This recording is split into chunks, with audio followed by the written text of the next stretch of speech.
Thank you so much. It's so beautiful to have you all with me. Okay, we're going to take the plunge. For those of you who are new to my sessions, I usually deliver the topic in 3 key eye openers so that you can actually come away with bite-sized information that can really help you use what I've shared in these sessions in a way that can enhance your relationships and enhance your lives overall. So let's take the plunge.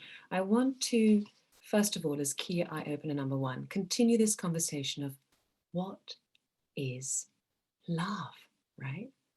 We talk about love all the time, yeah? How many times have I coined that word, even just today? But what is love? Yeah. And here is my sharing on love, and it's no more or less than yours. It's just to add to the mix so that we can all have a really nice spectrum of understandings of what love is, and of course our own. For those of you who haven't shared yet, you will have your own understandings, your own experiences of love. But I want to invite you to think a little bit outside the box, as I often do here, on love. I want to share with you. Have a think of those moments when you're feeling love for someone. What's that sensation? When you're feeling love for somebody, we feel close to them, don't we? You're feeling a kind of closeness, aren't you? Yeah. Notice the difference between that and those moments when you are, maybe you've had an upset, or you're in the ego, or you're worried about something, or you're in fear of some kind. That closeness is gone. Has anybody experienced those differences before? You can give me a little thumbs up if you have. The difference between when you're feeling love, that warm, fuzzy feeling, you feel close, don't you? You feel kind of intimate. Yeah? Who's had that experience, that sensation? Ah. And who's had the sensation of the opposite, of feeling rather distant, yeah, to someone because we're either angry or in fear or judgment or blame, or all of the classics, right? There's a yes from Lynn, yes. There's a difference, right? So what if I told you that when we're experiencing love, that closeness, Yin Chan as well, yeah, that closeness that we feel, that intimacy that grows between you and the other, happens because love is dissolving what separates you from the other. Love has the power to just dissolve separation. Love brings us together. We've heard this before, yeah? It's been coined so many times. Love brings you together. It brings you together because what it's doing is it's dissolving the illusion of separation, and it's taking you into your truth, which is closeness, intimacy, feeling of connection with another. All those sensations and experiences that arise when we're feeling love for someone, that warm fuzziness, that open-heartedness, that closeness, that connection, that's our truth.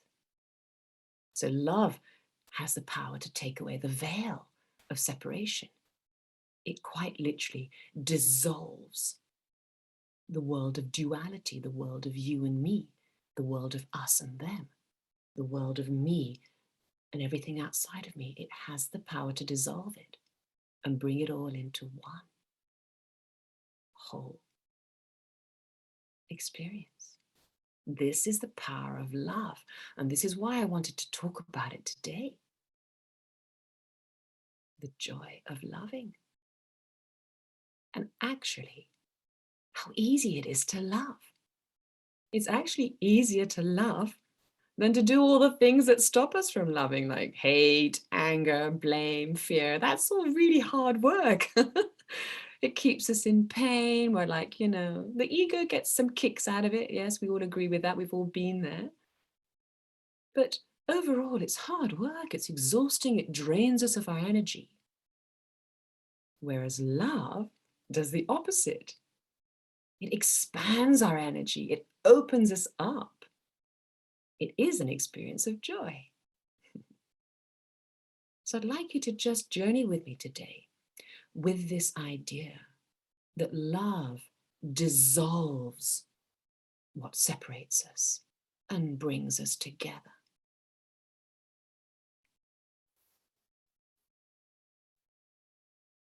And it gives us glimpses into the truth. Why? Because the very essence of consciousness, the very essence of who we are, is love. So when we experience love, it's me as love experiencing you as love. It's love experiencing love. Doesn't get much better than that, right? Love, loving love. Love, loving itself. Just remember these words. Maybe you'd like to write them down. Because at the end of the day, when there's no separation, when we all come together in our loving connection, all there is love.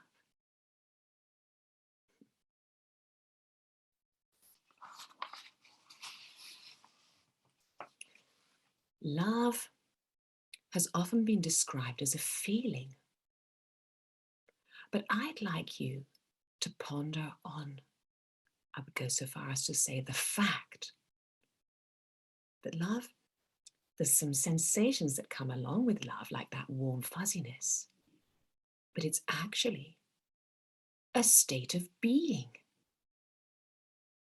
Just like stillness is a state of being.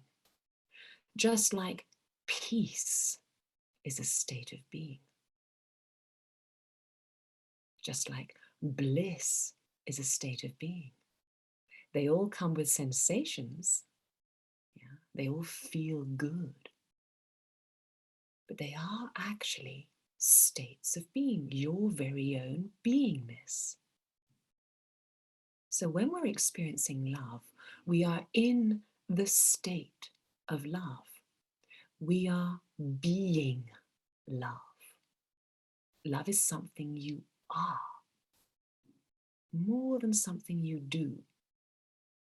What love expresses is perhaps what it does, but you are being the love in the first place. Does this resonate? Does this feel close to a heart's truth of any kind to any of you? Something to ponder on, something to feel into the heart about.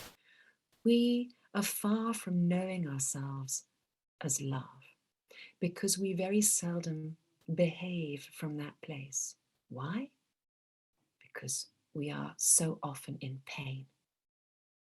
Pain is the only thing in the way of love. Pain is the only thing that separates you and me.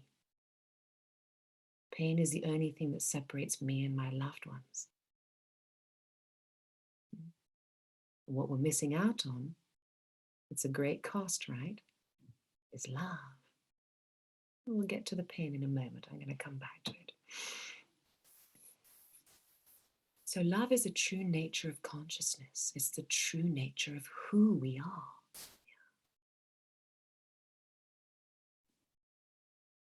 And when we are fully conscious, and we're all journeying to that state these days, a lot of us are already on our journey to the awakened state. When we are fully awakened, we are awake to love. And then everything that we experience is love. And we know it, we recognize it.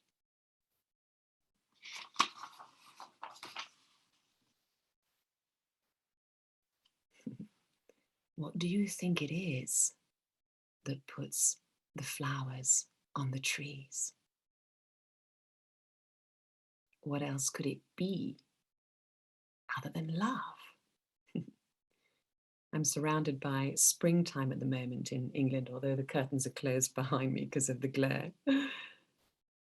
If I had this window open, you'd see flowers in the garden, flowers on the trees. what is it that puts flowers on a tree? What is it that creates such intense beauty? What else could it be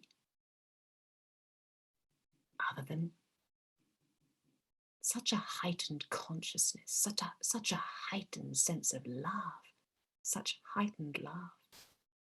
What would it be? What could it be other than that would put a flower on a tree? What could it be other than love that would put a fruit on that tree after the flower? I'm just using this analogy to help you understand that the source of creation is pure love. And we are an aspect of that. We are not removed from it. We just forgot. I want to remind you today, we are the flower on the tree. Yeah? What created human beings? It's the same source of creation as what appears on the tree and where that flower comes from. It's love. Pure, unadulterated love.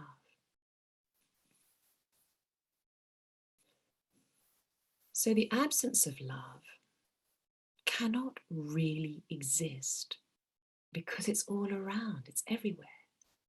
The only absence of love that does exist is in our minds and in our pain. It's what obscures love. I've used this analogy before and I'm going to use it briefly again. Imagine that the sun is love, right? And that what obscures the sun are the clouds. Yeah. So on a very cloudy day, on a very painful day, let's say that the clouds are your pain. I can't see the sun. I can't feel my love. I can't feel someone else's love either because I'm in so much pain, because there are so many clouds. But as the clouds blow away, in other words, as we heal our pain, the sun is visible again. Love is omnipresent again. It never went anywhere. The sun doesn't disappear, right? It just gets obscured by our pain.